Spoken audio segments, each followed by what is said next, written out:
Assalamualaikum warahmatullahi wabarakatuh.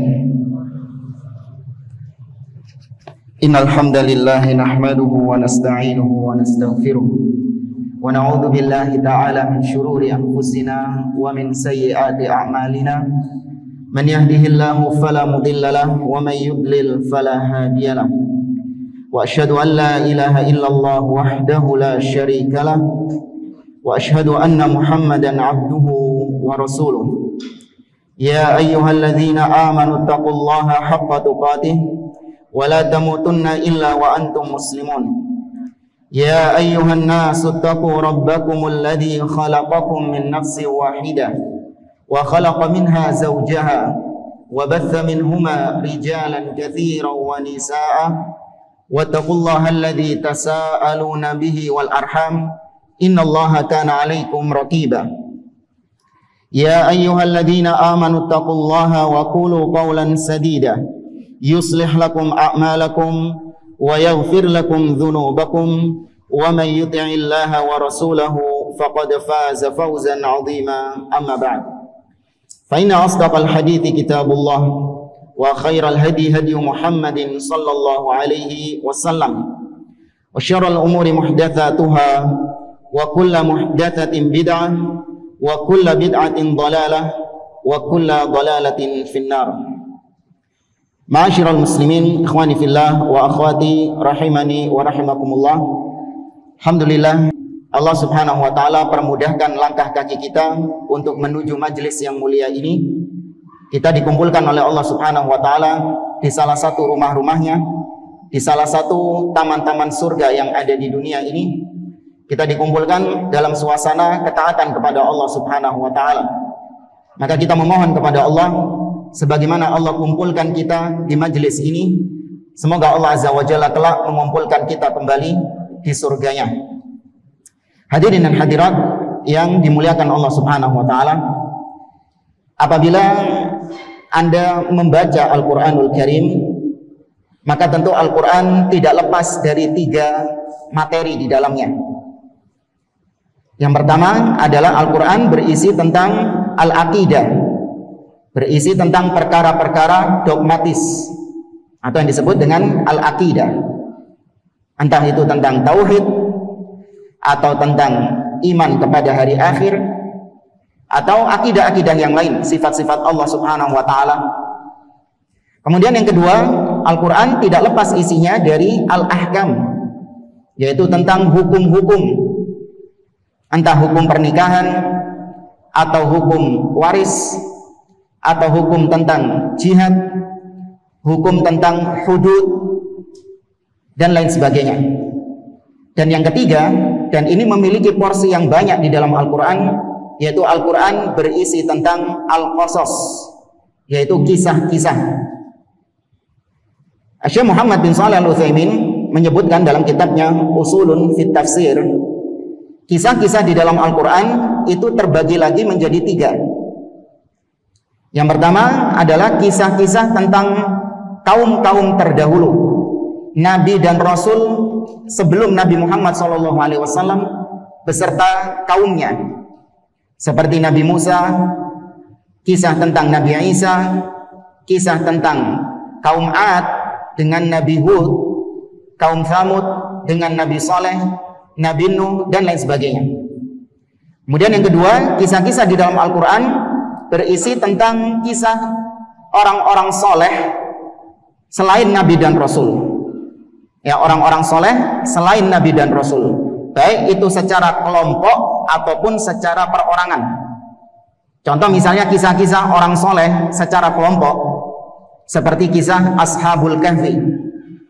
Ashabul Kahfi ini bukan Nabi, bukan Rasul, tapi orang-orang soleh yang kisahnya dikisahkan di dalam Al-Quran. Kemudian Ashabul Ukhdud dan lain sebagainya. Perorangan orang-orang soleh seperti misalnya kisah Luqman. Luqman bukan Nabi, bukan Rasul, tapi orang soleh yang dikisahkan. Kemudian seperti siapa lagi? Ada yang tahu? Hah? Iya, Dzulqarnain, Imran, dan lain sebagainya. Tapi yang ketiga, kisah di dalam Al-Quran yaitu kisah-kisah yang terjadi di zaman Nabi Muhammad SAW. Seperti kisah perang Badr, Allah singgung di dalam Al-Quran. Kisah tentang perang Uhud, perang Hunain, perang Ahzab, kemudian orang-orang munafik. Ya, kisah tentang orang-orang munafik itu diceritakan oleh Allah di dalam Al-Quran. Nah, jemaah dimuliakan oleh Allah, sebagaimana yang tadi kita katakan, kisah-kisah di dalam Al-Quran itu memiliki porsi yang tidak sedikit. Banyak Allah kisahkan di dalam Al-Quran. Apa manfaatnya? Apa hanya sebatas untuk sekedar ya kita tahu saja kisah-kisahnya kayak gitu? Ataukah ada maksud lain? Ada tujuan lain kenapa Allah ceritakan kisah-kisah tersebut? Nah, ini banyak hikmah kenapa Allah Subhanahu wa taala menurunkan kisah-kisah tersebut. Ada sekitar 12 poin yang disebutkan oleh Syekh Utsaimin dalam kitabnya Usulun fit Tafsir, tapi nggak kita sebut satu-satu. Kita ambil beberapa poin-poin yang penting. Di antaranya adalah untuk menetapkan kenabian Nabi Muhammad SAW. Allah ceritakan kisah-kisah tersebut untuk menetapkan bahwa Muhammad bin Abdillah SAW itu benar-benar utusan Allah Azza wa Jalla. Apa korelasinya? Korelasinya adalah yaitu bagaimana Nabi SAW yang dia itu adalah seorang yang ummi, tidak bisa membaca, tidak bisa menulis, tidak pernah berguru kepada ahlul kitab. Namun ternyata Nabi SAW bisa menyampaikan tentang kisah-kisah umat terdahulu dengan baik. Itu tanda kenabian Nabi Muhammad SAW. Makanya Nabi itu ummi itu bukan aib. Memang harus kayak gitu. Karena kalau nabinya nggak ummi, maka akan ada tuduhan bahwa kisah-kisah yang diceritakan oleh Nabi itu hasil dari dia membaca kitab-kitab terdahulu. Ya dong, ya kan? Kalau nabinya itu suka baca, ya nabinya suka baca kitab Taurat, baca kitab Injil misalnya. Kemudian beliau menceritakan tentang kisah Musa, kisah Nabi Nuh. Ada nggak tuduhan nanti orang-orang mengatakan, oh iya, orang dia senang moco. Tuduhan kalau Nabi plagiat, ya, karena Nabi nggak pernah baca kitab-kitab terdahulu dan tidak pernah belajar kepada pendeta-pendeta, kepada rahib-rahib Yahudi ataupun rahib-rahib Nasrani. Ya, itu menunjukkan Nabi SAW adalah seorang Nabi. Kemudian di antara manfaat yang lain, kisah-kisah tersebut itu mengandung ibrah, mengandung pelajaran yang besar.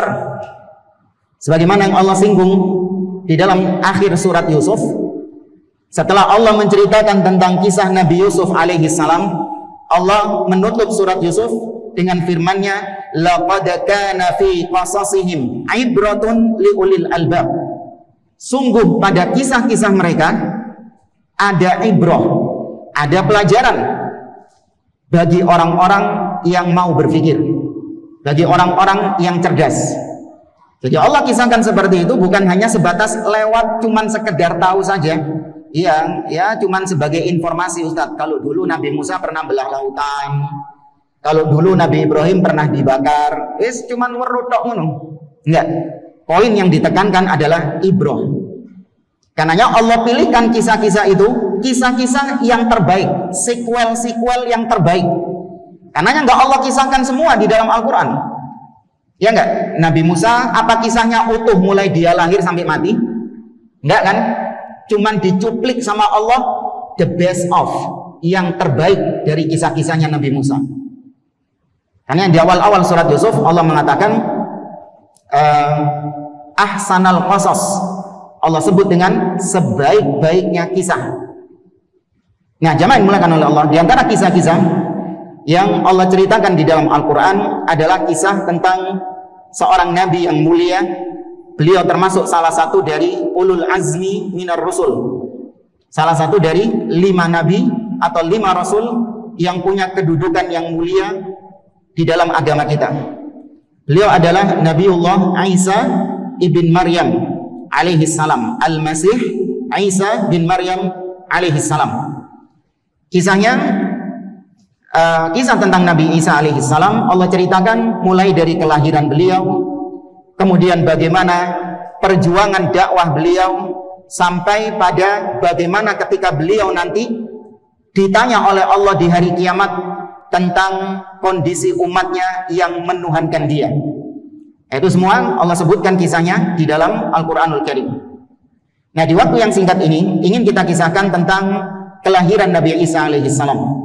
Karena di bulan-bulan seperti ini banyak di antara kaum muslimin yang punya keyakinan yang keliru tentang Nabi Isa, atau salah memahami tentang Nabi Isa alaihissalam, mencampur adukan antara yang hak dan yang batil, dibungkus dengan nama toleransi, atau dibungkus dengan nama kerukunan umat beragama, dibungkus dengan nama Bhinneka Tunggal Ika, atau bungkus-bungkus yang lain. Mereka menjual akidah mereka demi hal-hal receh seperti itu. Maka ingin kita bawakan di dalam Al-Quran bagaimana kisah yang sebenarnya dari lahirnya Nabi Isa alaihissalam, sembari nanti kita bandingkan sedikit, gak banyak, bandingkan sedikit dengan kisah lahirnya Jesus di dalam Bible, dalam Alkitab mereka. Kita mulai. Kalau Anda bawa mushaf, bisa dibuka di surah Maryam, ayat yang ke-15.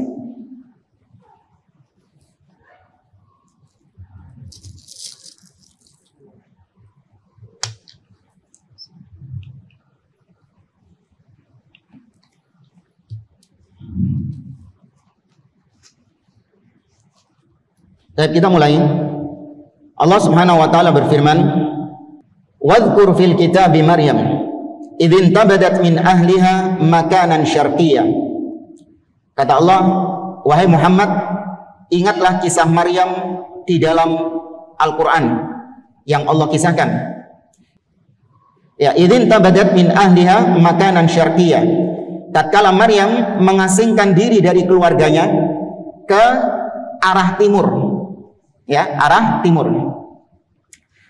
Kita tahu Maryam keluarganya itu adalah keluarga orang-orang suci. Ayahnya Maryam namanya siapa? Imran. Itu termasuk orang suci di zamannya. Bahkan dia ini termasuk, kalau dalam istilah Bani Israel disebut dengan Kohen Hagadol, atau dia itu imamnya para imam. Itu ayahnya Maryam alaihissalam, atau kakeknya Nabi Isa. Kemudian dia punya anak yang dinikahi oleh seorang nabi juga. Jadi Imran ini punya seorang anak yang dinikahi oleh seorang nabi juga. Jadi mantue Imran ini nabi pisan. Siapa namanya? Zakaria. Dan Zakaria ini juga termasuk imam.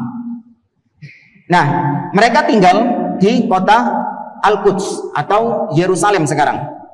Mereka tinggal di Yerusalem. Nah, kalau kita melihat narasi di dalam Al-Quran, Imran, Maryam, mereka ini tinggalnya di Yerusalem karena di situ ada bait suci. Bait suci kalau sekarang namanya apa? Apa di Yerusalem itu? Baitul Maqdis atau Masjid Al-Aqsa. Mereka melayani di situ sebagai pelayan di bait suci. Tatkala dikisahkan dalam Al-Quran, Maryam itu menjauh dari keluarganya, mengasingkan diri dari keluarganya untuk fokus beribadah kepada Allah Subhanahu wa taala ke arah timur. Berarti timurnya Yerusalem, timurnya Yerusalem itu ada sebuah kota di situ namanya Ariha. Dalam bahasa Arab namanya Ariha. Kalau bahasa umumnya apa? Jericho. Jericho. Sebuah tempat, antum buka Google Maps. Yang buka Google Maps, tapi ojo sekarang wis kesuwen nanti. Nanti kalau di rumah lihat Yerusalem ke arah timur, itu ada sebuah kota namanya Ariha, Jericho. Dan nanti kita sebutkan Jericho itu, kota Jericho ini, mulai dari dulu sampai sekarang memang terkenal sebagai kota yang subur akan kurmanya. Ya, tempat yang subur akan kurmanya. Jadi di wilayah Palestina itu, kota satu-satunya kota yang subur dengan kurmanya itu adalah di Jericho situ. Karena yang terkenal kurma Palestina itu semuanya dari Jericho. Jadi, tapi nanti kita singgung tentang kurma ya. Kita bicara ke arah timur. Baik. Kita lanjut ke ayat berikutnya. Fattakhadat min dunihim hijaba fa arsalna ilaiha ruhana fatamatsala laha basharan sawiyya. Maka tatkala itu Maryam, dia itu memasang sebuah hijab tabir untuk melindungi dia dari laki-laki asing. Nah, ini untuk memproteksi dirinya, untuk menjaga dirinya. Karena dia ini seorang wanita yang suci, dari keluarga yang suci, dia tutup tempat singgahnya dia itu dengan tabir. Kemudian Allah uji Maryam. Allah utus, kata Allah, kami utus kepada Maryam malaikat kami, yaitu Jibril alaihi salam. Tapi fatamatsala laha basyaran sawiyya. Tatkala Jibril datang kepada Maryam dalam keadaan dia menjadi seorang laki-laki yang perfect, seorang laki-laki yang sempurna, ganteng luar biasa. Moro-moro muncul, ya, padahal sudah tutup hijab, nggak ada orang sama sekali. Tahu-tahu muncul seorang laki-laki yang nggak dikenal sama Maryam, siapa ini? Kemudian Maryam, yang memang dia ini wanita yang bertakwa, dia mengatakan kepada laki-laki tersebut, qalat inni a'udzu birrahmani minka in kunta taqiyyan. Kata Maryam, sesungguhnya aku berlindung kepada Ar-Rahman, berlindung kepada Allah dari keburukanmu. Kalau kau memang orang-orang yang bertakwa, maka jangan kau ganggu aku. Ojo diopopokno aku. Aku berlindung kepada Allah. Maryam nggak tahu kalau ini malaikat. Kemudian malaikat ini mengatakan, innama ana rasulu rabbiki li ahaba laki ghulaman zakiyya. Wahai Maryam, sesungguhnya aku ini adalah utusan Tuhanmu. Lego Maryam. Ya, karena apa? Malaikat nggak punya syahwat. Karena dia ini malaikat dan Maryam tahu malaikat ini tidak mungkin ngapa-ngapain dia, lega. Baru lega diberi kabar yang lebih mengagetkan lagi. Apa itu? Li ahabalati hulaman zakiyya. Aku datang ke sini, kata malaikat Jibril, aku datang ke sini untuk mengabarkan kepadamu tentang Allah memberikan kepadamu karunia seorang anak yang suci. Ya, seorang anak laki-laki yang suci. Maryam kemudian mengatakan, qalat anna yakunu li ghulamun wa lam yamsasni basyarun wa lam aku baghiyya. Kata Maryam, bagaimana mungkin aku bisa mengandung seorang anak sedangkan aku tidak pernah disentuh oleh laki-laki manapun dan aku tidak pernah berzina. Lihat di sini Maryam, ada beberapa poin yang kita ambil. Maryam di sini tidak meragukan tentang kemahakuasaan Allah Subhanahu wa taala. Allah ala kulli syai'in qadir. Maryam betul-betul beriman kalau Allah itu mampu untuk membuat sesuatu yang mustahil jadi mungkin. Allah Subhanahu wa taala mampu. Cuman Maryam ingin tahu kaifiyahnya bagaimana. Paham maksudnya jamaah? Iya, kaifiyahnya bagaimana? Ini jangan disalahpahami nanti, tuh Maryam kok nggak yakin sama kemahakuasaan Allah. Bukan. Ya, Maryam itu cuma ingin tahu bagaimananya. Sedangkan Maryam beralasan, kok bisa aku hamil? Karena Maryam tahu namanya wanita hamil itu dengan cara yang pertama menikah. Atau kalau enggak yang kedua adalah dengan cara berzina. Ini dua cara manusia hamil. Sampai sekarang itu caranya. Bagaimana aku bisa punya anak sedangkan aku tidak pernah disentuh laki-laki? Lihat ucapan Maryam, aku nggak pernah disetubuhi sama laki-laki, enggak. Tapi Maryam mengatakan dengan ungkapan, aku tidak pernah disentuh dengan laki-laki. Lihat jawaban Jibril. Maryam tanya bagaimana. Apa jawaban Jibril? Jibril mengatakan, qala kadzalika kadzaliki qala rabbuki huwa alayya hayyin. Jibril tidak menjelaskan bagaimananya Allah Subhanahu wa taala itu bisa membuat Maryam hamil tanpa percampuran sperma laki-laki dengan sel telur wanita. Jibril nggak menjelaskan prosesnya. Jibril cuma mengatakan, demikianlah wahai Maryam, kata Allah itu mudah bagiku. Dijelaskan nggak bagaimananya? Nggak dijelaskan. Poin di sini adalah sama dengan ketika kita mengimani sifat-sifat Allah Subhanahu wa Ta'ala.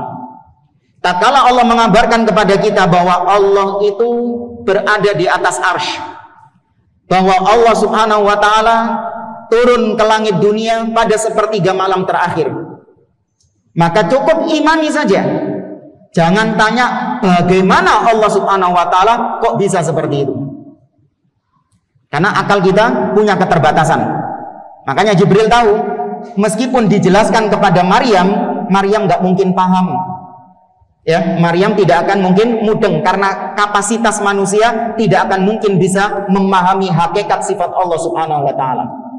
Maka sudah, sifat-sifat Allah nggak usah stres dipikiri piye gimana caranya, kok bisa begini, kok bisa begini. Jangan. Diimani apa adanya. Jangan seperti ahli bidah.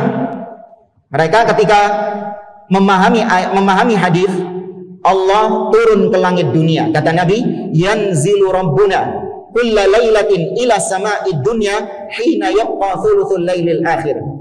Tuhan kami turun pada sepertiga malam terakhir di langit dunia. Fayaqulu man yad'uni fa astajibalah wa man yas'aluni fa u'tiyah wa man yastaghfiruni fa aghfirullah.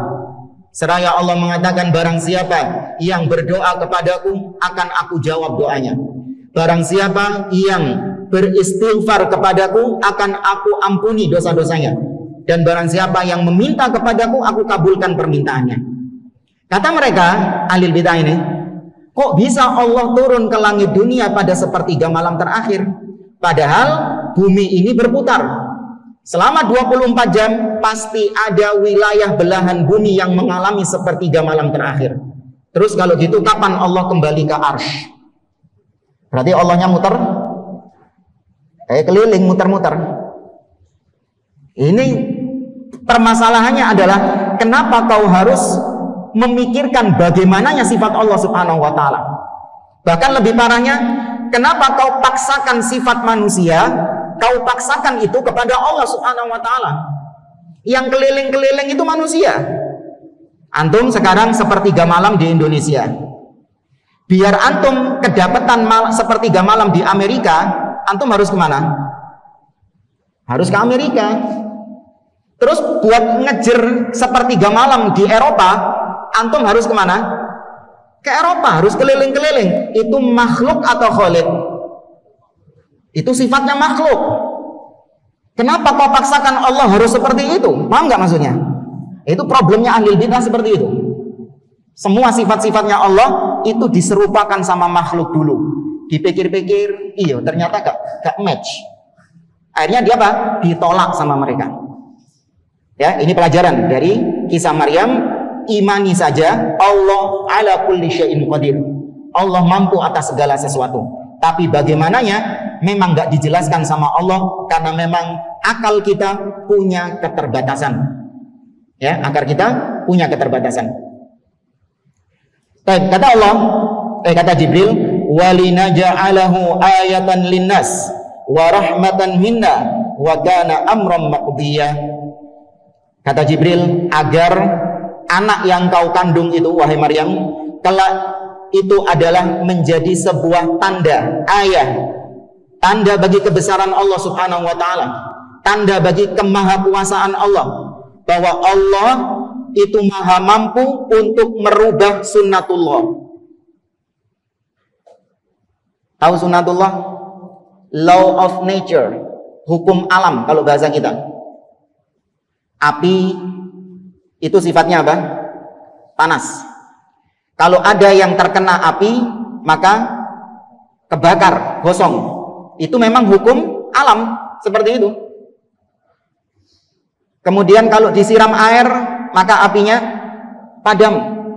Ya, pokoknya hukum sebab akibat, ya, hukum sebab akibat apapun yang ada di dunia ini, itu yang bikin hukum sebab akibat seperti itu siapa?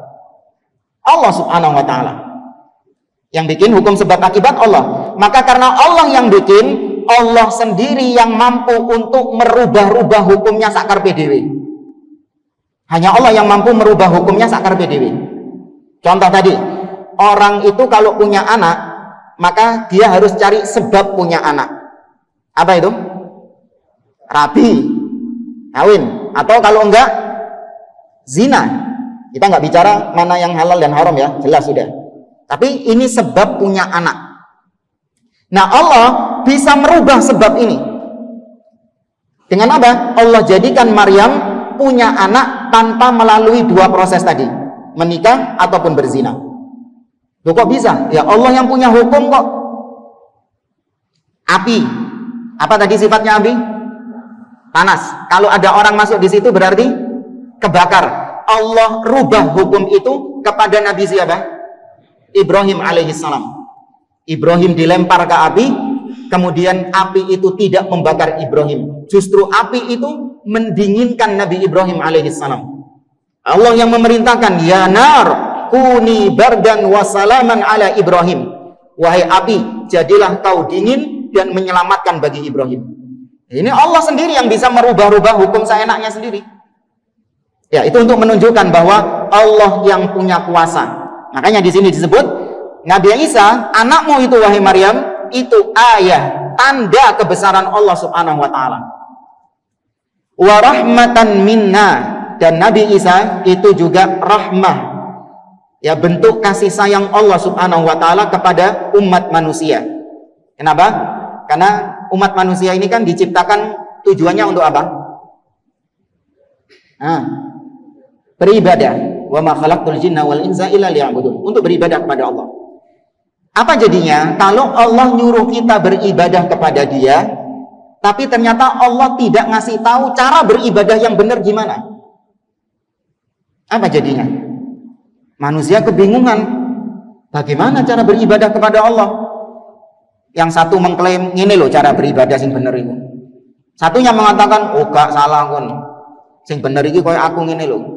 Yang ketiga mengatakan, oh salah kabeh kon niku. Ngene loh sing bener itu. Nah, ini namanya Allah menyiksa manusia sejak di alam dunia. Disuruh beribadah, tapi nggak dijelaskan bagaimana cara beribadahnya. Maka diantara bentuk kasih sayang Allah kepada manusia, Allah utus Nabi dan Rasul. Allah turunkan kitab untuk menjelaskan, ini loh caranya beribadah kepada Allah. Itu kasih sayang Allah, jemaah. Bentuk rahmat Allah kepada umat manusia. Paham jemaah ya? Ya. Wa kana amran maqdiya, dan itu perkara yang sudah ditetapkan. Kata malaikat, wes, ini perkara sudah ditetapkan. Kau nggak bisa menghindar wahai Maryam. Ini sudah ditakdirkan oleh Allah Subhanahu wa taala bahwa kau harus hamil. Baik, kita lanjut ke ayat berikutnya. Fahamalathu fantabadat bihi makanan qasiyya. Maka kemudian Maryam mengandung. Ya, Maryam mengandung dan dia lebih jauh lagi mengasingkan ke tempat yang jauh, ke arah timur tadi. Jadi nanti dikisahkan atau nanti kita kisahkan bahwa tempat yang dijadikan Maryam untuk melahirkan anaknya Nabi Isa alaihissalam itu di Yeriko tadi, di Jericho tadi. Ya, Maryam mengasingkan diri ke arah timur. Ini belum sampai ke Jericho. Baru nanti di ayat ini ketika diberitahu dia hamil, dia lebih mengasingkan diri lagi ke tempat yang lebih jauh. Tapi memang tidak ada dokumen ya, maksudnya tidak ada ayat dalam Al-Quran ataupun dalil dari hadis dari Nabi bahwa nama kotanya itu Yeriko. Itu nggak penting bagi kita. Tapi kenapa kita sebutkan? Untuk membantah klaim orang-orang Nasrani yang menyebutkan Nabi Isa itu lahirnya di kota apa? Nah, Nabi Isa, Jesus lahirnya bukan di Yerusalem. Kalau menurut Nasrani, Bethlehem. Bethlehem itu mananya Yerusalem? Buka peta. Di mana? Utara, timur, barat, selatan? Selatan jamaah. Ya, Bethlehem itu di arah selatan. Baik. Tapi sekali lagi nggak penting ya lokasinya harus diimani Yeriko. Kalau tidak Yeriko, maka berarti tidak mengimani Nabi Isa. Enggak penting di mana lokasinya. Sekali lagi kita sebutkan lokasinya itu untuk sekedar membantah klaim mereka. Kita kisahkan di ayat yang ke-23, fa'aja'ahal makhadu ila jid'in nakhlah qalat ya laitani mittu qabla hadha wa kuntu nasyam mansiyya. Kata Allah, Maryam sudah mau melahirkan. Dan kita tahu bahwa wanita ketika mau melahirkan, bukaan 1, bukaan 2, nah, yang pernah punya istri, yang punya istri tahu itu. Ya, bukaan 1, bukaan 2 itu sakit-sakitnya ketika melahirkan. Ya, puncak sakitnya ketika melahirkan. Nah, rasa sakit ini menjadikan Maryam itu bersandar pada sebuah batang pohon kurma, nyenden nanggono deh. Menyandar di situ. Kemudian Maryam di tengah rasa sakitnya itu dia berandai-andai. Dia mengatakan, ya laitani mittu qabla hadha. Duhai seandainya aku mati saja sebelum peristiwa ini. Sehingga kalau aku mati sebelum peristiwa ini, aku menjadi manusia yang sudah dilupakan dalam sejarah. Ini bukan doa, tapi Maryam berandai-andai.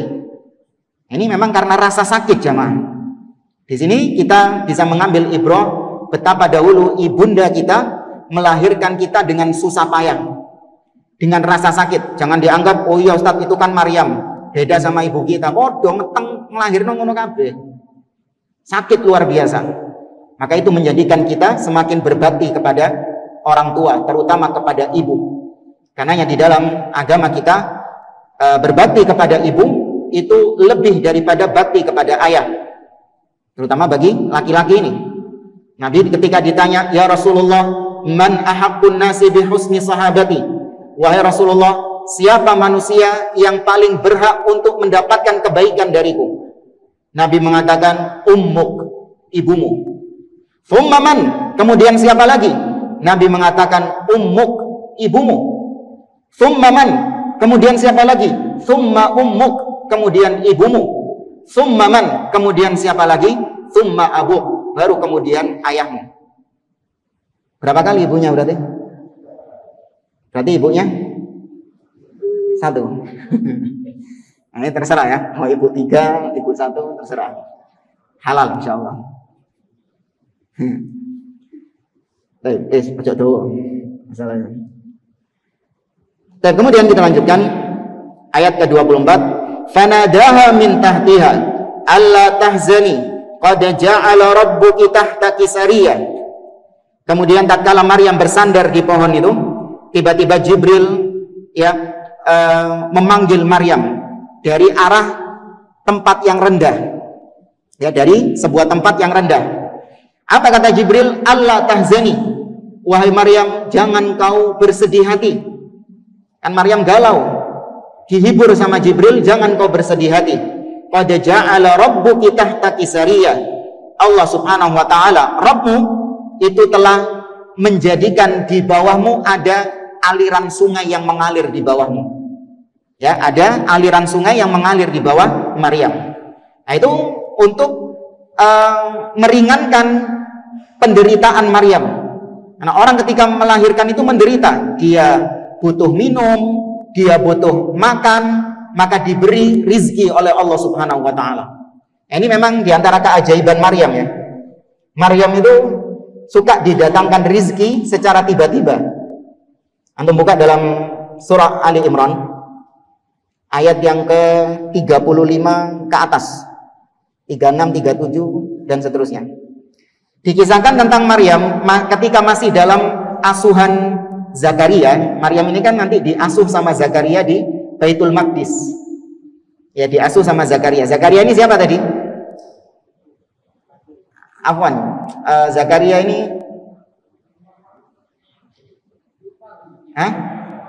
iya, bukan, Afwan. Istrinya Imron, ya, istrinya Imron itu punya saudara. Ya, istrinya Imron itu punya saudara, namanya Elisheva atau Elizabeth. Elisheva atau Elizabeth. Itu yang menjadi istrinya Zakaria. Jadi bukan saudaranya Maryam. Beda. Nanti kita sebutkan dari dokumen-dokumen Nasrani, Maryam itu punya saudara juga namanya Maria juga. Itu dalam keyakinan Nasrani. Maria punya saudara juga namanya ya Maria. Tapi kalau dalam surat ini nanti, Maria atau Maryam, ibundanya Isa, punya saudara namanya Harun. Makanya nanti disebut ya ukhta Harun. Itu nanti ya, kita belum lewat ayat itu. Jadi ini salah tadi. Zakaria itu suami dari bibinya Maryam. Itu yang benar. Jadi bukan ipar, afwan. Ini dari dokumen lain ini. Kecampur tadi. Ya, saya ralat ya. Zakaria itu suami dari bibinya Maryam. Siapa bibinya Maryam? Kalau dalam Bible disebutkan namanya Elisheva atau Elizabeth. Nah, kita sampai mana tadi? Ya, qad ja'ala rabbuki tahtaki sariyah. Kalau Anda lihat di surah Ali Imran itu, Maryam itu sering mendapatkan rizki secara tiba-tiba. Allah ketika menceritakan tentang bagaimana Zakaria kaget. Zakaria ini mengasuh Maryam di bait suci atau di Baitul Maqdis. Setiap kali Zakaria masuk ke mihrabnya Maryam, Nabi Zakaria mendapati ada makanan-makanan di situ. Padahal dia yang bertugas nganterin makanan ke Maryam, itu nggak pernah nganterin makanan kayak gitu. Tapi moro-moro ono, tahu-tahu ada di mihrabnya Maryam. Diceritakan kata Allah, kullama dakhala 'alaiha Zakaria al-mihraba wajada 'indaha rizqa. Setiap kali Zakaria masuk ke mihrabnya Maryam, Zakaria mendapati ada rizki berupa makanan. Disebutkan kata para ulama ahli tafsir, apa rizki berupa makanan? Yaitu buah-buahan di musim panas, tapi Maryam punya di musim dingin. Dan ketika musim panas, Maryam punya buah-buahan musim dingin, kebalikannya. Ya, itu memang Maryam sejak dari kecil suka diberi oleh Allah rizki yang secara tiba-tiba. Maka sama seperti kisah ketika dia mau melahirkan Nabi Isa, Allah berikan rizki berupa sungai yang tiba-tiba mengalir di bawahnya. Ya. Kemudian ayat yang ke-25, wa huzzi ilaiki bijid'in nakhla tusaqit 'alaiki rutaban janiyya. Kata Jibril, wahai Maryam, goyangkanlah pohon kurma itu. Ya, goyangkanlah pangkal pohon kurma itu. Maka akan jatuh kepadamu buah kurma yang sudah matang. Ya, buah kurma yang sudah matang. Baik. Kita berhenti di ayat ini. Tapi lanjutin ayat sebelumnya aja. Fakuli washrabi wa qarri aina. Maka makanlah kau wahai Maryam dari buah kurma itu, dan minumlah engkau wa qarri aina, dan senangkan hatimu. Allah memberikan kabar gembira, wis gak usah galau. Karena Maryam ini bingung, nanti kalau anak ini sudah lahir, aku kembali kepada kaumku di Yerusalem, apa kata mereka? Mau ditaruh di mana mukaku? Mereka akan mengatakan, oh tiba no selama iki mengasingkan diri, tak kira no beribadah, tak kira no berzikir kepada Allah, ternyata zina. Ya kan, pulang-pulang bawa anak. Ya, seperti kisah beberapa TKW. Oh tak kira no kon kerja nang kono, tiba no mulai-mulai bawa anak. Maka Maryam bingung, maka dihibur sama Allah, wa qarri aina, ya senangkan dirimu. Fa imma tarayinna minal bashari ahadan, apabila engkau melihat seseorang, artinya bertemu dengan seseorang, faquli, katakan kepada orang tersebut, inni nadartu lirrahmani shauma. Katakan kepada orang itu, aku bernadar kepada Allah untuk tidak berbicara. Wis ojo ngomong ambek aku. Ya, aku bernadar untuk tidak berbicara hari ini. Falan ukallimal yauma insiya. Aku tidak akan berbicara pada manusia siapapun. Kenapa? Karena mau dijelaskan bagaimanapun orang nggak akan percaya. Daripada repot-repot kau menjelaskan, oh enggak, ini bukan anakku. Aku nggak berzina. Ini anakku tapi aku nggak berzina. Jadi ceritanya itu ada malaikat datang kemudian ngasih tahu, oh gak kira percaya. Nggak bakal percaya mereka. Kenapa? Karena akal mereka tidak akan bisa sampai kepada kemahakuasaan Allah Subhanahu wa taala. Paham jemaah? Iya. Sama seperti ketika Nabi SAW diperintahkan oleh Allah untuk menceritakan tentang kisah perjalanan Isra dan Mi'raj. Disuruh Nabi menceritakan kepada orang-orang Quraisy. Apa jawaban orang-orang Quraisy?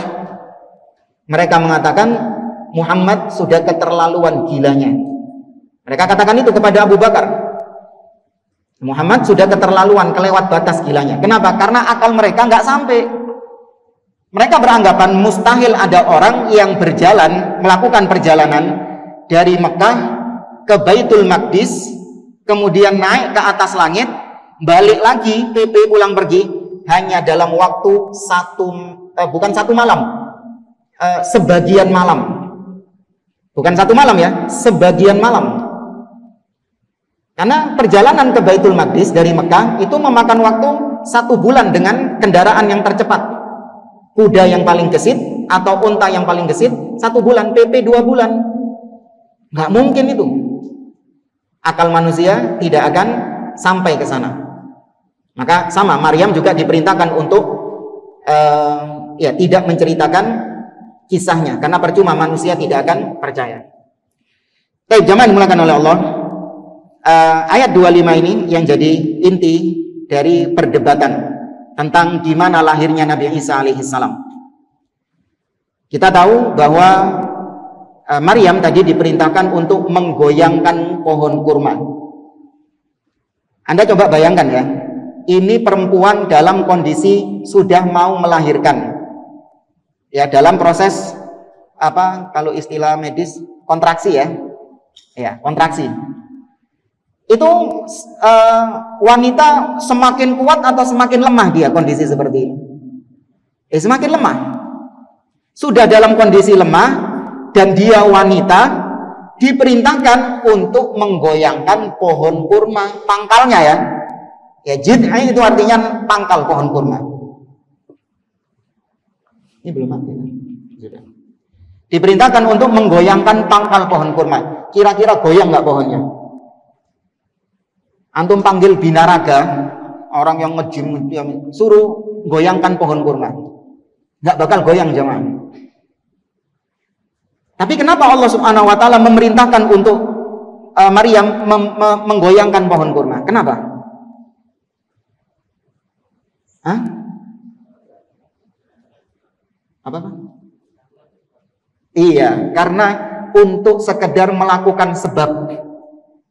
Lakukan sebab. Nanti hasil itu siapa yang menentukan? Allah Subhanahu wa taala. Meskipun sebabnya ini kecil, bahkan hampir mustahil. Tapi nggak apa-apa, itu perintah Allah Subhanahu wa taala. Allah perintahkan untuk melakukan sesuatu yang mustahil, kerjakan sudah. Nanti hasil itu Allah Subhanahu wa taala.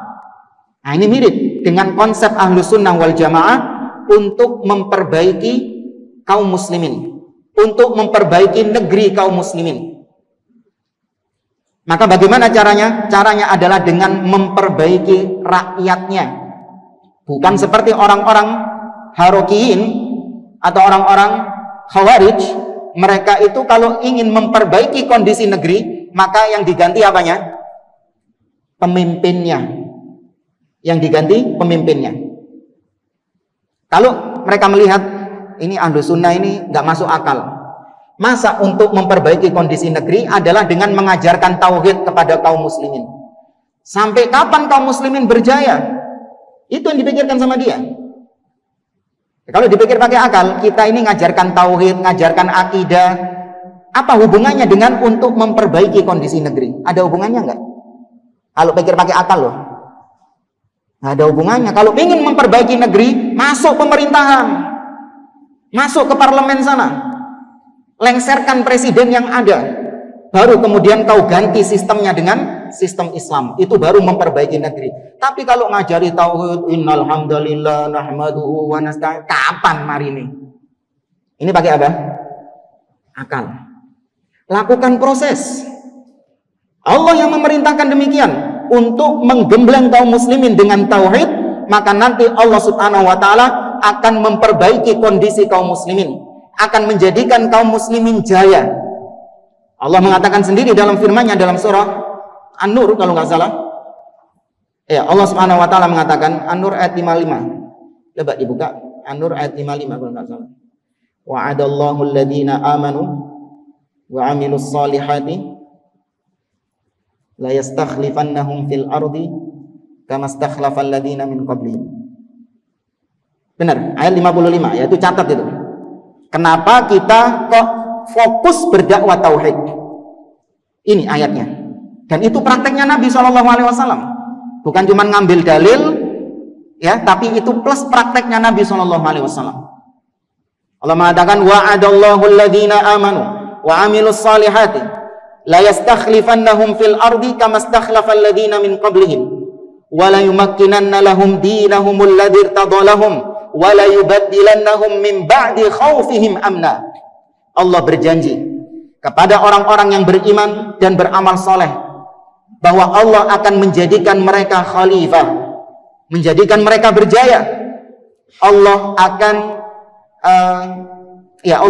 menetapkan agama yang telah Allah ridhoi ini, dan Allah akan merubah ketakutan mereka menjadi rasa aman. Apa syaratnya? Harus masuk politik? Harus sibuk dengan pemerintahan? Enggak. Syaratnya apa? Harus melengsarkan penguasa? Tidak. Syaratnya ya'budunani la yusyrikuna bi syai'a. Mereka harus menyembah kepadaku dan tidak menyekutukan aku dengan sesuatu apapun. Itu prakteknya Nabi. Ya, ada Nabi ribut-ribut bagaimana cara meraih kekuasaan? Atau Nabi fokusnya mengajarkan kepada para sahabat akidah yang benar? Mana yang difokuskan sama Nabi? Akidah, tauhid yang digembleng. Ya, maka orang-orang mengatakan, oh sampai kapan Ustaz? Ya, maka jangan tanya hasil. Kita cuma sekedar melakukan proses, meskipun akal kita menganggap itu proses yang sepele, proses yang kecil. Lihat Maryam, prosesnya bahkan nggak masuk akal. Kok bisa wanita, ya, dalam kondisi dia mau melahirkan, lemah, dalam kondisi kepayahan, disuruh menggoyangkan tangkal pohon kurma? Nah, masuk akal. Tapi logur gak kurmanya? Logur kurmanya. Jatuh kurmanya, kenapa enggak? Ya, ini pelajaran bagi kita. Intinya, lakukan proses sebagaimana yang Allah perintahkan. Gak usah tanya hasil. Allah tidak akan mengingkari janjinya. Ya, Allah tidak akan mengingkari janjinya. Baik, jemaah dimulakan oleh Allah. Nah, dari sini juga ditetapkan kenapa disinyalir. Ya, meskipun kita nggak menetapkan, ya, disinyalir lahirnya Nabi Isa bukan di Bethlehem, tapi di mana? Jericho. Ya, saya ralat ucapan saya, disinyalir, diduga. Kenapa kita katakan demikian? Karena tadi tidak ada dalil pasti dari Al-Quran dan As-Sunnah. Sedangkan ini perkara gaib, ya kan? Berita masa lalu itu kan perkara gaib, nggak boleh kita pastikan kecuali dengan dalil. Tapi ya diduga kuat itu ada di Jericho. Nah, jemaah dimulakan oleh Allah. Sebagaimana tadi kita katakan, di sini disinggung tentang kurma. Dan kita tahu wilayah Palestina yang subur akan kurmanya sampai sekarang itu wilayah yang namanya Jericho. Apalagi dikuatkan dengan tadi Maryam mengasingkan diri ke arah mana? Ke arah timur Yerusalem. Ya, ke arah timur Yerusalem. Itu diduga kuat ada di Jericho. Kemudian kapan Nabi Isa dilahirkan? Itu tadi tentang di mana. Sekarang kapan Nabi Isa dilahirkan? Ada yang tahu kapan dilahirkan?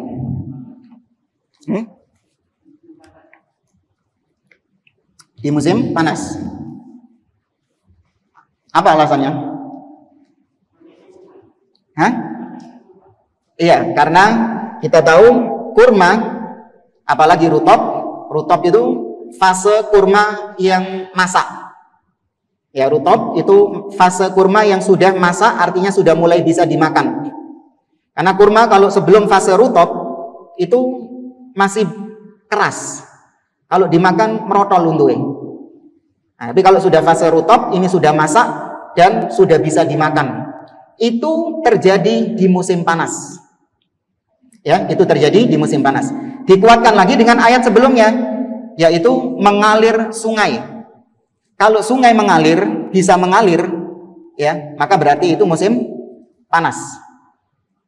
Nah, kalau dikisahkan dalam keyakinan orang-orang Nasrani, Nabi Isa dilahirkan di musim dingin, 25 Desember.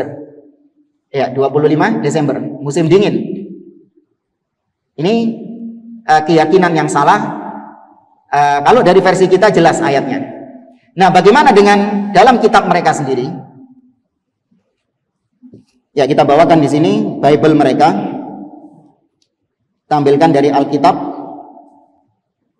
yang umum dipakai oleh orang-orang Nasrani sekarang, yaitu Alkitab terbitan LAI. Ya, kita ambil dalam Injil Lukas pasal yang kedua. Di situ judulnya Kelahiran Yesus. Dan dibaca di situ di Injil Lukas di pasal yang kedua ayat yang ke-6. Ya, jadi kisahnya Maria yang kalau dalam versi mereka Maria itu posisinya sudah bertunangan dengan seorang laki-laki yang bernama Petrus, Yusuf. Yusuf, tapi bukan Nabi Yusuf ya, namanya Yusuf An-Najjar, Yusuf si tukang kayu. Ini kisah mereka ya, jangan diimani. Karena kalau dalam versi kita, Nabi Isa itu tidak memiliki ayah.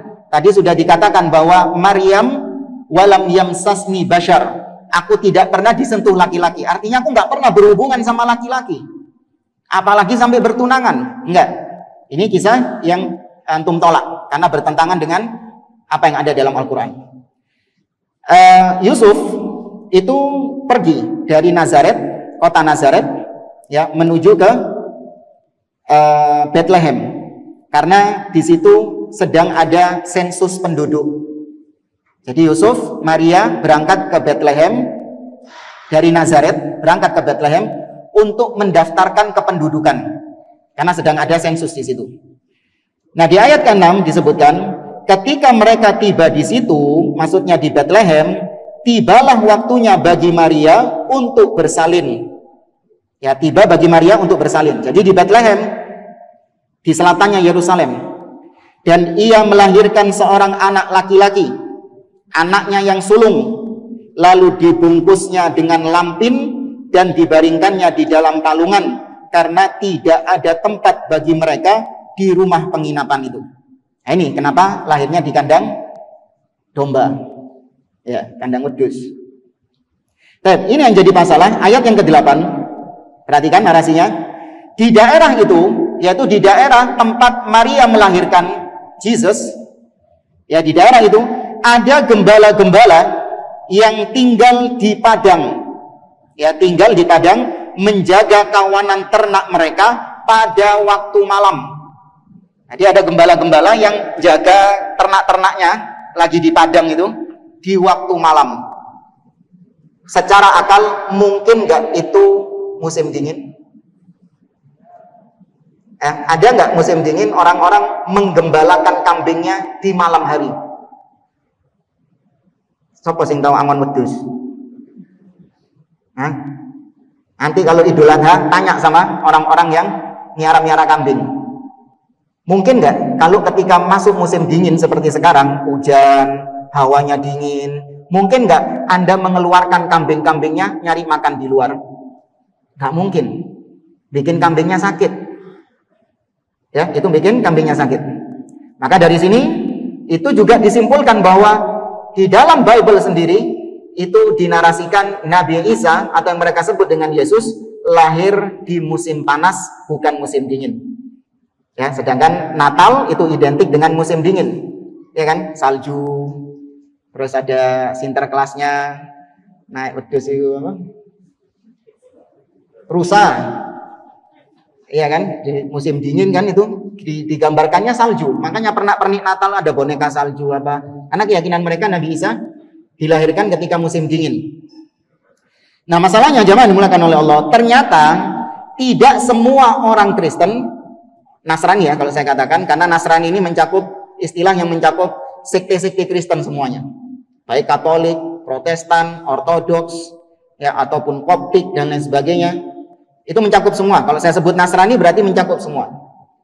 Ternyata tidak semua Nasrani itu sepakat Nabi Isa atau Yesus lahir 25 Desember. Ada bahkan tidak sedikit di antara mereka yang tidak setuju Nabi Isa dilahirkan di tanggal 25 Desember. Mereka ada yang kalau di Bethlehem sendiri, ya orang-orang Ortodoks Yunani atau Ortodoks Armenia kalau nggak salah, mereka justru merayakan Natal di bulan Januari, tanggal 9 atau tanggal 16 kalau nggak salah. Natalnya di tanggal itu. Apalagi saksi-saksi Yehuwa, pernah dengar? Jehovah Witnesses. Ini sekte yang dikafirkan oleh mainstream Nasrani. Ya karena akidahnya rusak katanya. Mereka justru menolak perayaan Natal mau di tanggal 25 Desember atau di bulan Januari atau di bulan apapun, itu tidak ada namanya perayaan Natal. Tidak ada namanya hari Natal. Karena Natal menurut mereka itu bid'ah dalam agama Nabi Isa. Ada pernyataan seperti itu. Jadi bukan cuma kita tok yang bid'ah. Ada bid'ah dalam agama mereka. Istilahnya kalau dalam pelajaran-pelajaran teologi mereka, bidat. Ya, bidat dalam agama. Ya, jadi ada orang-orang Nasrani yang manhajnya kenceng, salafinya Nasrani. Ya. Bid'ah. Baik. Kemudian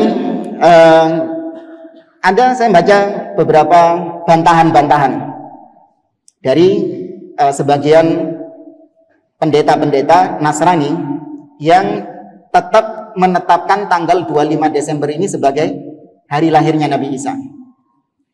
Di antaranya pernah, nggak perlu saya sebut namanya, mereka mengatakan dan mereka mengakui, ini yang jadi titik temu ya, mereka mengakui bahwa tidak ada satupun ayat di dalam Bible yang menyebutkan tanggal 25 Desember.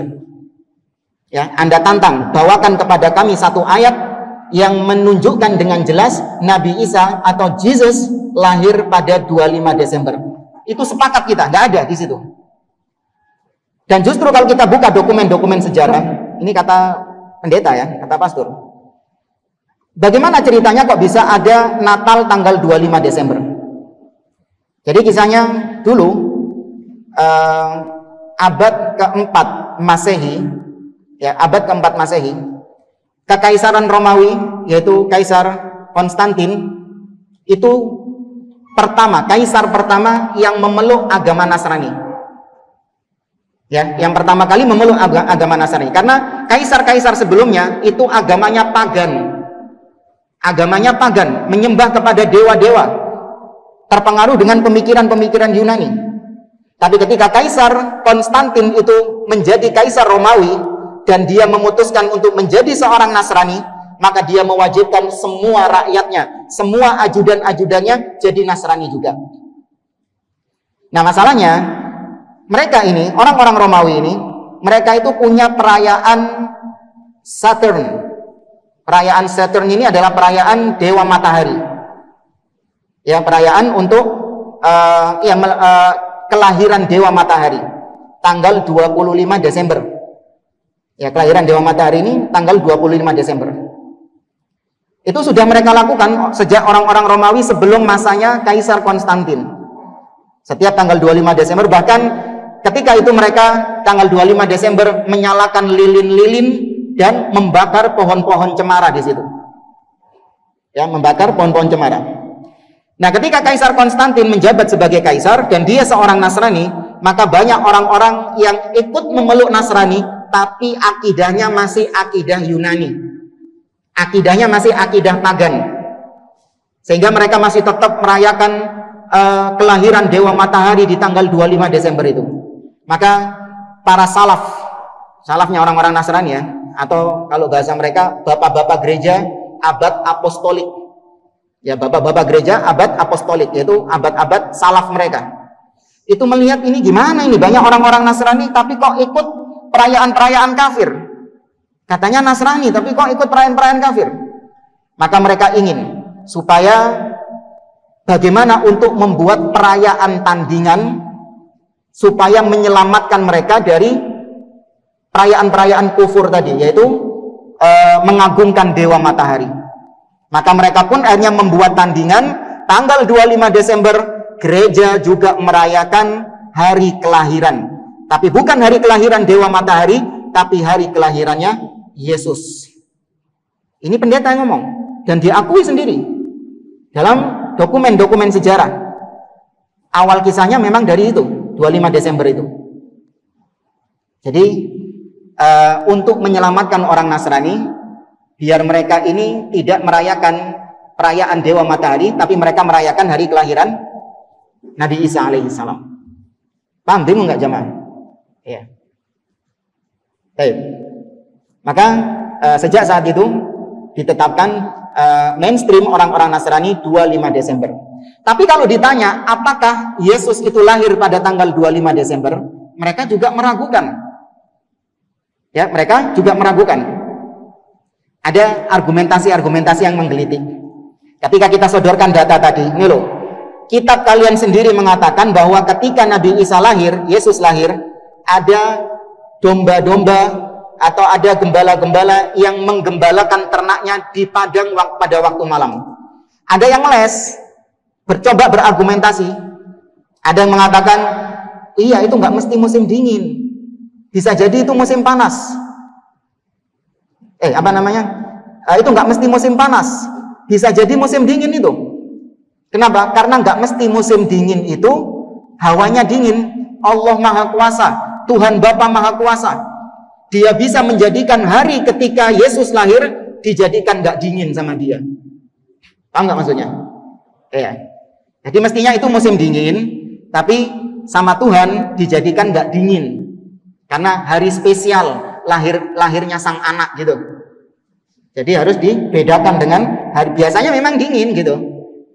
Ini ada yang berargumen seperti itu. Ada juga yang pakai metode cocokologi. Ya, metode cocokologi. Gimana itu? Ini berkaitan dengan di dalam Injil Lukas di pasal yang pertama ayat 26. Ya, saya bacakan, perhatikan. Dalam bulan yang ke-6, Allah menyuruh malaikat Gabriel pergi ke sebuah kota di Galilea bernama Nazaret. Jadi di sini katanya bulan ke-6. Maksudnya bulan ke-6 kehamilannya Maria. Jadi Maria ini sudah meteng 6 bulan. Bulan ke-6 Maria baru hamil pada bulan ke-6. Jadi usia kandungannya bukan 6 bulan. Usia kandungan dia baru mengandung, tapi dia mengandung pada bulan ke-6. Nah, bulan ke-6 ini bulan apa? Kalau kalender kita Januari, Februari, Maret, April, Mei, Juni kan? Itu kalau kalender kita. Tapi di masa Nabi Isa yang dipakai adalah kalender Yahudi. Yang dipakai adalah kalender Yahudi. Kalender Yahudi itu apa saja namanya? Syawal. Ya apa sih? Ya, kalender Yahudi namanya bulan pertama Nisan. Tapi bukan Nisan mobil ya. Ya, bulan pertama, bulan kedua Iyar, bulan ketiga Sivan, bulan keempat Tamuz, bulan kelima Af, bulan keenam Elul, bulan ketujuh Tishri, bulan ke-8 Hasyefan, bulan ke-9 Kiflan, kok Kiflan? Iya, bulan yang ke-10 Tevet, bulan yang ke-11 Syevan, dan bulan Syefat, bulan yang ke-12 adalah Adar. Nah, dalam kalender Yahudi, perayaan tahun baru itu bukan di bulan yang pertama, tapi perayaan tahun baru ada di bulan yang ke-6, yaitu bulan Tishri. Kalau Masehinya itu ya antara September. Ya, September itu baru merayakan tahun baru. Kalau Yahudi tahun baru namanya Rosh Hashanah. Rosh Hashanah. Nah, kalau dihitung dari ini berarti bulan ke-6 dihitung dari tahun baru Yahudi bulan September. Paham nggak maksudnya jamaah? Bulan September itu bulan 1 bagi Yahudi, paham ya? Bulan yang pertama dalam kalender mereka itu September. Oktober, November, Desember, Januari, Februari, Maret. Tidak. Kok bingung hitungannya? Pada bulan ke-6. Oh ya, bulan ke-6 dari kalender mereka. Berarti Tishri, benar tadi. Apa namanya? Oh ya, bulan ke-6 Elul. Ini narasinya. Dalam bulan yang ke-6 Allah menyuruh malaikat Gabriel pergi ke sebuah kota di Nazaret. Maret. Bulan ke-6 Maret ditambah 9 bulan. Tadi bulan apa? September ya. Oktober, November, Desember, Januari, Februari, Maret. Benar. Berarti Maryam pada bulan ke-6 yaitu bulan Maret dia hamil. Bulan Maret dia hamil. Usia kandungan hamil berapa bulan? Sampai melahirkan 9. Dari Maret 9 bulan berarti jatuhnya April, Mei, Juni, Juli, Agustus, September, Oktober, November, pas 9 bulan. Ya, ini cocok logi.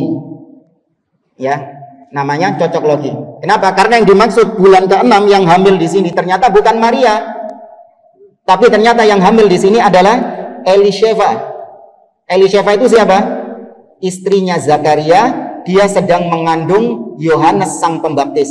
Siapa Yohanes ini kalau dalam Islam? Anaknya Nabi Zakaria, Yahya. Nah, itu cocok logi dari mereka. Ya, tapi intinya jamaah, mereka itu sepakat tuh, ya, bahwa kelahiran Nabi Isa alaihissalam itu blank, tidak jelas kapan tanggal lahirnya. Semua sekte Nasrani sepakat tidak ada yang tahu kapan tanggal lahirnya Nabi Isa alaihissalam.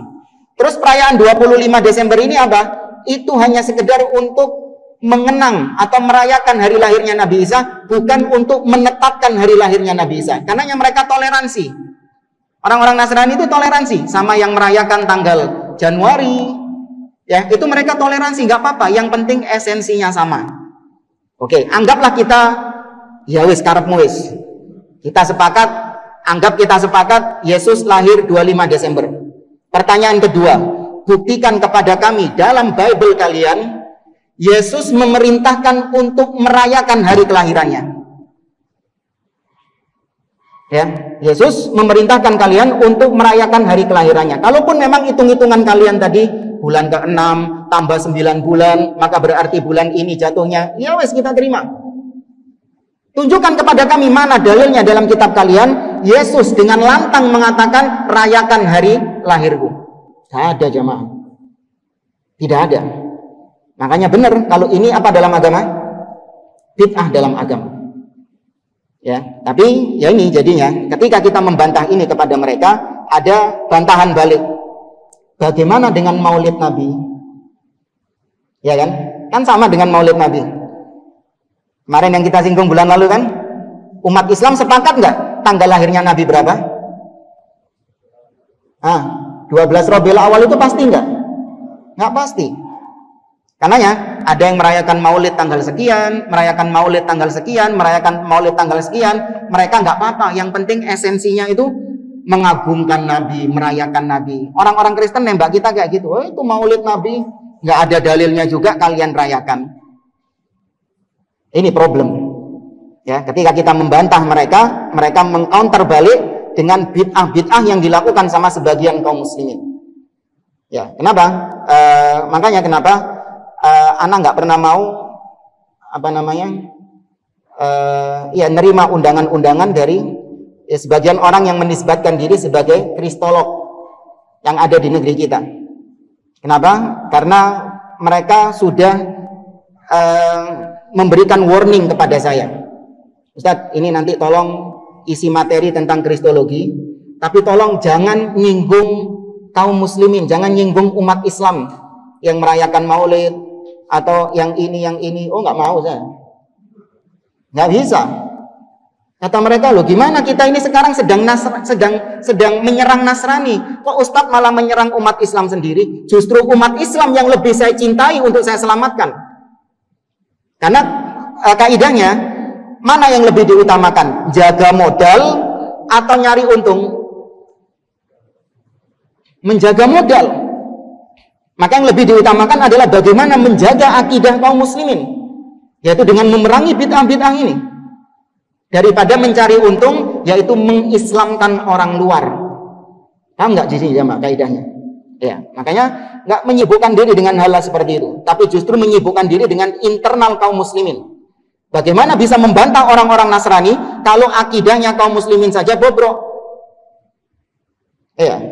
Jadi kita dulu pernah sudah deal, kita dijadwal untuk ngisi kajian kristologi dengan judul perbandingan Mesiah antara versi Yahudi, versi Nasrani dengan versi Islam.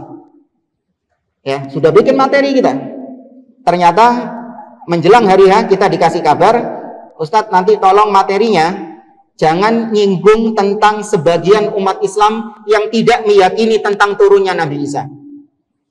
Karena kita dapati ada banyak kristolog-kristolog yang katanya jago membantah ahlul kitab, tapi mereka mengingkari turunnya Nabi Isa alaihissalam di akhir zaman. Itu kita dikasih warning kayak gitu.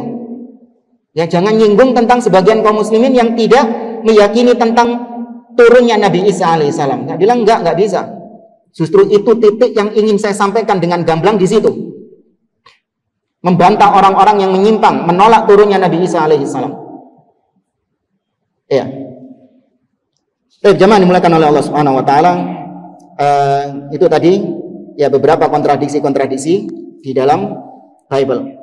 Sebelum kita tutup, kita bawakan tentang bagaimana para ulama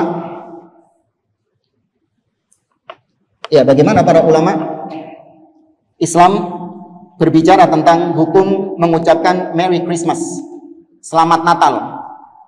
Ya, ini insya Allah semua orang-orang sudah tahu, cuman perlu untuk penting kita sampaikan, biar ada orang-orang yang memang sudah tahu tapi nggak enakan gitu loh.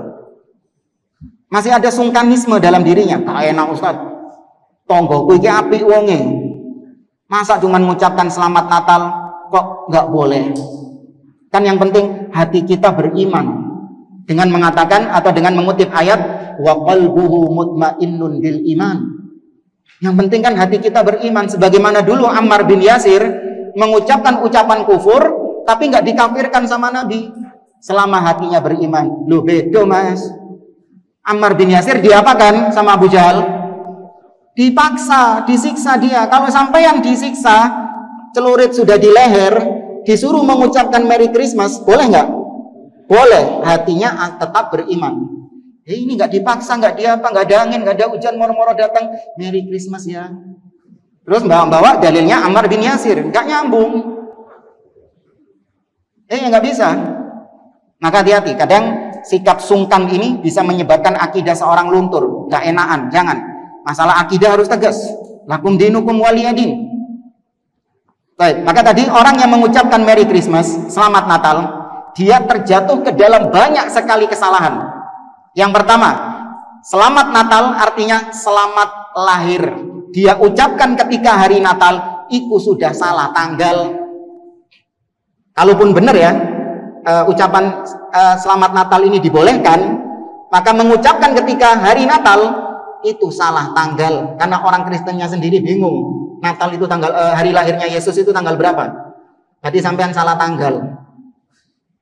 Kemudian yang kedua, ketika orang Nasrani merayakan Natal, hari lahirnya Yesus, sosok Yesus ini dianggap apa sama orang Nasrani? Anak Tuhan. Terus dianggap Tuhan itu sendiri. Atau yang ketiga, dianggap sebagai firman Tuhan yang berubah menjadi manusia. Ini 3 akidah Nasrani. Ya, yang pertama, Yesus anak Tuhan, salah satu dari 3 oknum Tuhan. Sebagaimana yang Allah katakan, laqad kafara alladziina qalu innallaha tsalitsu tsalatsa. Sungguh telah kafir orang yang mengatakan bahwa Allah salah satu dari 3 oknum Tuhan. Kemudian yang kedua, mereka meyakini Nabi Isa Tuhan itu sendiri. Laqad kafara alladziina qalu innallaha huwal masiihu ibnu Maryam. Sungguh telah kafir orang yang mengatakan Nabi Isa itu adalah Allah, atau Allah itu Nabi Isa. Dan yang ketiga, Allah itu Nabi Isa itu firman Allah yang berubah menjadi manusia. Ya, sifat Allah yang berubah menjadi manusia. Anda ketika mengucapkan selamat Natal, berarti Anda secara tidak langsung menyetujui akidah kufur ini. Iya, diakui atau tidak? Diucapkan atau tidak? Anda ketika mengucapkan selamat Natal berarti mengakui 3 akidah ini. Padahal ini akidah kufur, ini akidah syirik. Padahal surat favoritnya itu kulhu loh padahal. Ya, ketika ditanya apa surat favorit, kulhu. Orang paling senang kalau imami baca kulhu itu. Kenapa? Pendek. Coba kalau terawih itu lihat. Enak imammu itu. Apa? Mocoe kulhu. Apa yang dalam ayat kulhu itu? Ada apa dalam ayat kulhu itu? Lam yalid walam yulad. Dibolak-balik, dibalen-baleni baca itu. Masih tetap mengatakan Merry Christmas, selamat Natal. Ya, maka ini bukan perkara kecil jamaah, perkara besar. Bahkan tuduhan Allah punya anak itu Allah sebutkan dalam surat Maryam. Kata Allah Subhanahu wa taala, "Wa qalu ittakhadar rahmanu walada, laqad ji'tum syai'an idda." Mereka mengatakan Allah punya anak. Kata Allah, sungguh kalian telah mendatangkan perkara yang mungkar. Takadus samawati yatafattarna minhu wa tanshaqqul ardu wa takhirrul jibalu hadda. Hampir-hampir langit runtuh, hampir-hampir bumi terbelah, hampir-hampir gunung itu hancur lebur. Gara-gara apa? Anda'u lirrahmani walada. Gara-gara mereka menganggap Allah itu punya anak. Perkara besar itu, langit tadi runtuh kok. Iki ente-entengi Merry Christmas, selamat Natal. Ya, ini ucapan kufur. Kita lihat kata Al-Imam Ibnul Qayyim Al-Jauziyah dalam kitabnya Ahkam Ahli Dhimmah. Beliau mengatakan, wa ammat tahni'a bi sya'airil kufril mukhtasati bihi fa haramun bil ittifaq. Adapun mengucapkan tahni'ah, selamat terhadap syiar-syiar orang-orang kafir, maka haram secara kesepakatan para ulama. Ulama yang benar, bukan ulama ngelama. Berarti orang-orang belakangan yang ngaku ulama. Di negeri kita ada katanya ahli tafsir, profesor ahli tafsir. Tapi ya dia beranggapan boleh mengucapkan selamat Natal. Ini ahli tafsir gadungan iya. Ya, padahal seluruh para ulama-ulama mengharamkan hal tersebut. Kata beliau, mithlu ayyuhanni'ahum bi a'yadihim wa shaumihim. Seperti ketika mengucapkan selamat atas hari raya mereka ataupun atas ibadah-ibadah puasa mereka. Fayaqulu 'aidun mubarakun 'alaika au tuhanni'u bihadzal 'aid wa nahwihi. Seperti dia mengatakan 'aidun mubarak. Ya, hari raya yang penuh berkah kepadamu. Semoga hari raya ini berkah kepadamu atau yang semisal dengannya. Fahada in salima qailuhu minal kufri fahuwa minal muharramat. Kalaupun orang yang mengucapkan tadi itu tidak dikafirkan, minimal ucapannya itu adalah ucapan yang diharamkan di dalam agama. Ya, kalaupun kita tidak tega mengkafirkan dia, tapi ucapan itu adalah ucapan yang diharamkan dalam agama. Wa huwa bimanzilah ayyuhanni'ahu bisujudihi lis-salib. Bahkan ucapan Merry Christmas, Selamat Natal, atau yang semisal dengannya, itu posisinya, kedudukannya sama dengan orang yang sujud kepada salib. Sama jemaah. Artinya apa? Menunjukkan keridhaan. Ya, menunjukkan keridhaan. Bal dzalika a'dhamu itsman 'indallah wa ashaddu maqtan minat tahni'ah bi syurbil khamr wa qatlin nafs wa irtikabil farjil haram wa nahwihi. Perhatikan ini yang dahsyat. Bahkan ucapan Merry Christmas, Selamat Natal, itu lebih buruk, lebih jelek di sisi Allah, dan lebih besar dosanya di sisi Allah daripada mengucapkan selamat kepada peminum khamr. Pantas nggak ada orang minum khamr, kemudian antum kasih ucapan selamat mabuk ya? Mungkin nggak? Padahal cuman khamr kan? Tapi nggak mungkin ada orang mengatakan selamat mabuk, nggak ada.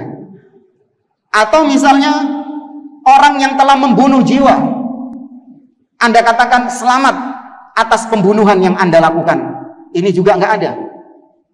Atau orang yang berzina, selamat atas perzinahan yang Anda lakukan. Maka mengucapkan selamat Natal lebih buruk daripada yang mengucapkan ucapan tadi, selamat minum khamr, selamat membunuh, selamat berzina. Lebih buruk mana? Selamat Natal. Karena selamat Natal ini bukan maksiat, tapi apa?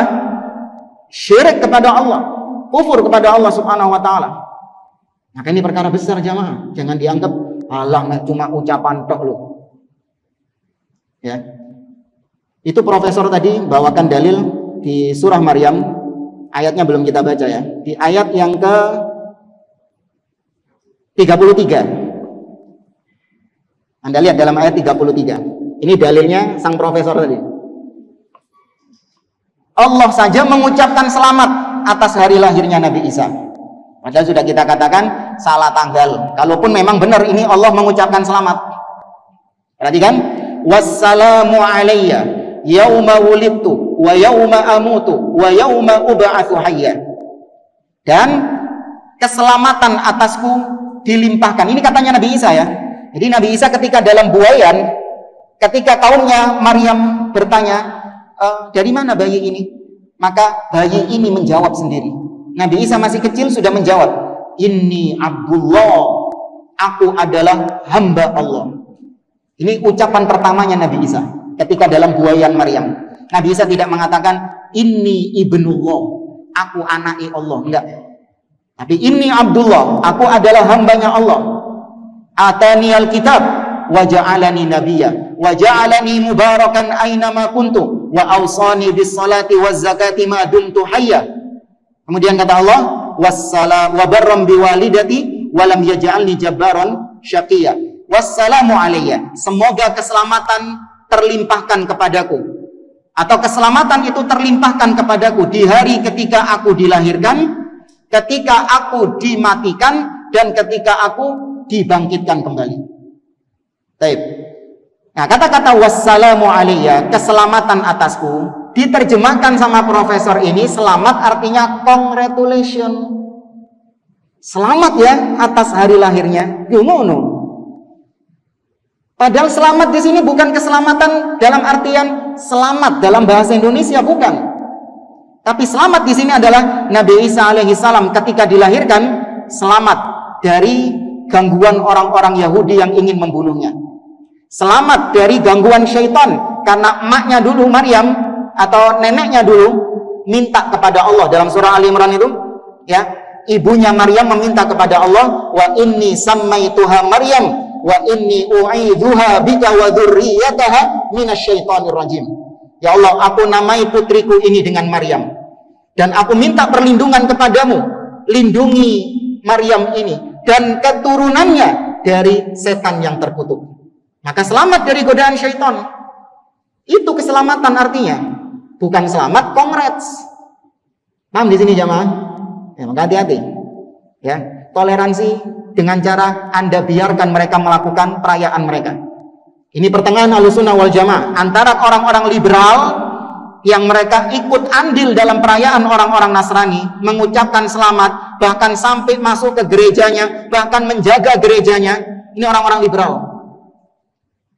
Kita bertengahan antara mereka liberal dengan orang-orang Khawarij yang ngebom gereja, mensabotase gereja, mengganggu orang-orang yang berangkat ke gereja.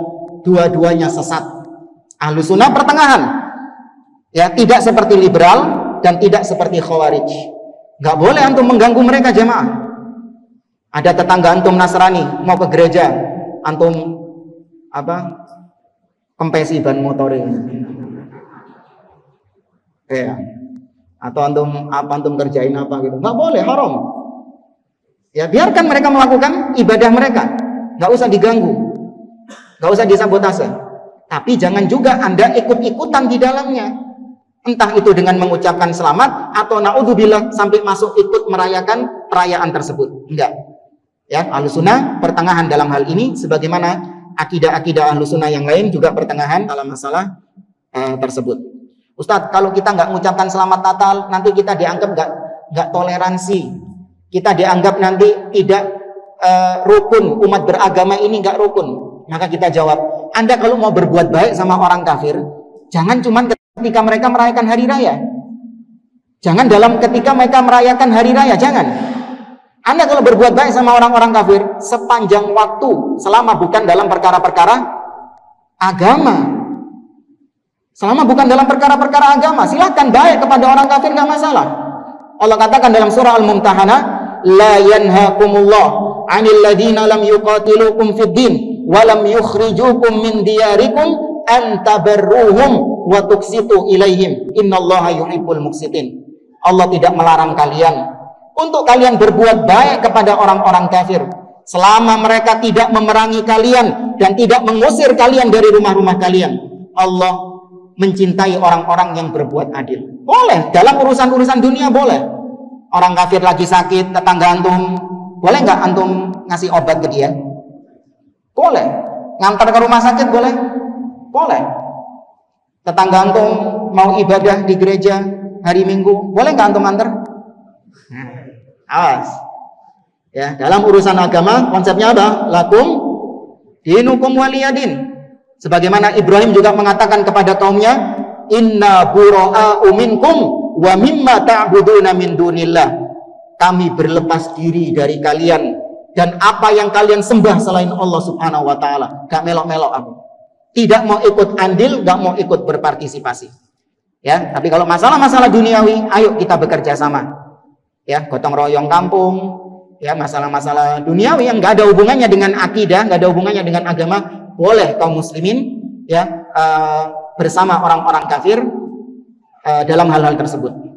Nah, wallahu a'lam, afwan kemalaman ya. Alhamdulillah nggak ada yang nanya. Ya, saya kira ini. Subhanakallahumma wa bihamdik, asyhadu an la ilaha illa anta, astaghfiruka wa atubu ilaik. Assalamualaikum warahmatullahi wabarakatuh.